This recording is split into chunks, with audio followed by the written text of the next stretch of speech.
Hi friends, welcome back to our channel. So మనలో villages నుండి వచ్చిన వాళ్ళకి చాలామందికి పటేల్, పట్వారీ, దేశ్ముఖ్ అనే పదాలు వినే ఉంటాము తెలంగాణలో ఎస్పెషల్లీ. సో ఈ వీడియోలో ఈ పెద్దాయన సో పట్వారీగా చేశాడు. బోధన్ పట్వారీ, గంగాధర్ పట్వారీ ఇతని పేరు.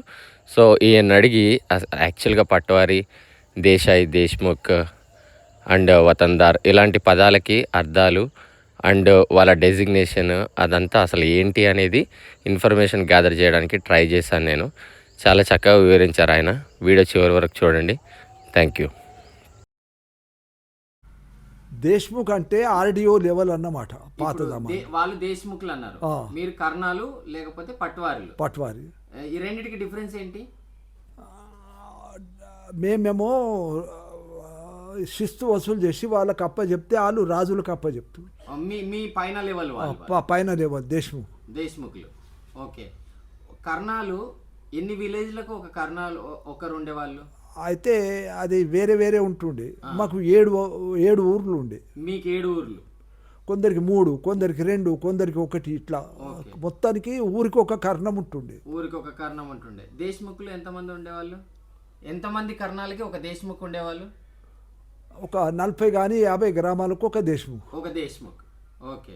ఆర్డిఓ లెవెల్ అన్నమాట. RDO level. ఓకే. సో ఇప్పుడు మనకి హైదరాబాద్ సంస్థానం కింద ఉండేనా మనం? ఇవన్నీ నిజాం రాజుల సంస్థానం కిందనే ఉండే మనం. సో మీరు ఇప్పుడు శిస్తు వసూలు చేసి వాళ్ళకి ఇచ్చేది, వాళ్ళు దేశ్ముఖులు పోయి నిజాంకి ఇచ్చేది కదా.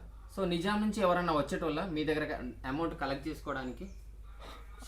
అంటే కలెక్షన్ చేసి దేశ్ముఖ్ ఇస్తే దేశ్ముఖ్ వాళ్ళకి ఇస్తుండే. ఎట్లా అంటే వాళ్ళ దగ్గరికి వెళ్ళి ఇచ్చేవాళ్ళు, పైసలు జమ చేసి కొంత వీళ్ళు ఉంచుకొని కొంత వాళ్ళకి ఇస్తుండే. అదే అంటే పర్సంటేజ్ ఉంటుండే. ఓకే.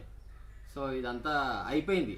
జమానంతా ఎట్లా ఉండే సార్ అప్పుడు? అంటే జనాలు ఇప్పుడు బాగుందా లేకపోతే అప్పటి జమానా బాగుందా? మీ ఎక్స్పీరియన్స్ ఏంటి? అయితే అప్పటి జమాన్లో దౌర్జన్యం ఎక్కువ ఉండే, మాదే నడుస్తుండే. ఓకే. కానీ ఇప్పటి జమానా చాలా మంచి జమానా. అందరికి సమాన అవకాశాలు ఉన్నాయి చదవటానికి. కానీ మామూలు మనిషి కూడా ఐఏఎస్ కావచ్చు. కానీ ఆ జమాన్లో చిన్నోళ్ళకు ఏ విధంగా ఇది లేకుండే, తినతందుకే ఇది లేకుండే. వెట్టి చాకిరి చేయాలా. మా దగ్గర అయితే తిండి పెడుతుంటుంది. ఆ కాలము అంత మంచిది కాదు, ఈ కాలమే మంచిది. అప్పుడు కాలం మాకు మంచిది, ఇప్పటి కాలం ప్రజలకు మంచిది. గ్రేట్ సార్, మీరు నిజాలు ఒప్పుకున్నారు. ఓకే. అప్పుడు చాలా దారుణంగా ఉండేది. అంటే కర్ణం అంటే ఈ భూములు లెక్కలన్నీ చూసే ఇది తరతరాల నుంచి మాకే ఉండే. అప్పుడు నిజాం కాలం నుంచి. నాది 7వ తరం. మీరు 7వ తరం. నిజాం దగ్గర పనిచేస్తుండే పట్వారీలు అంటారు. పట్వారీగా వతందార్ అంటే మా నాయనది తండ్రి నుంచి నాకు నుంచి కొడుకులకి ఇట్లా తరతరాల నుంచి వంశ పారంపర్యంగా ఉంటుండే. మీ తాతయ్య వాళ్ళు ఎక్కడ ఉంటుండే? మా తాత బాలకిషన్ రావు అని, ఆయన కన్నా 4 తరాలు ముందు. వాళ్ళు బోధనలోనే ఉండేవాళ్ళు. ఇక్కడనే 7 తరాల నుంచి ఇదే గ్రామానికి మేము కర్ణాలు అంటారు మిమ్మల్ని. కర్ణాలు లేకుంటే పట్వారీలు కర్ణాలన్నా రెండు ఒకటే. ఆంధ్రాలో కర్ణాలు అంటారు, తెలంగాణలో పట్వారీలు. మీ ఏజ్ సార్ ఇప్పుడు ఎంత? మీ ఏజ్? అది 83. 83 అంటే ఇల్లు 5 ఏళ్ళు ముందు కట్టినారు. ఇంకా చాలా స్ట్రాంగ్ ఉంది. ఇంకా 100 years అయినా ఉంటది.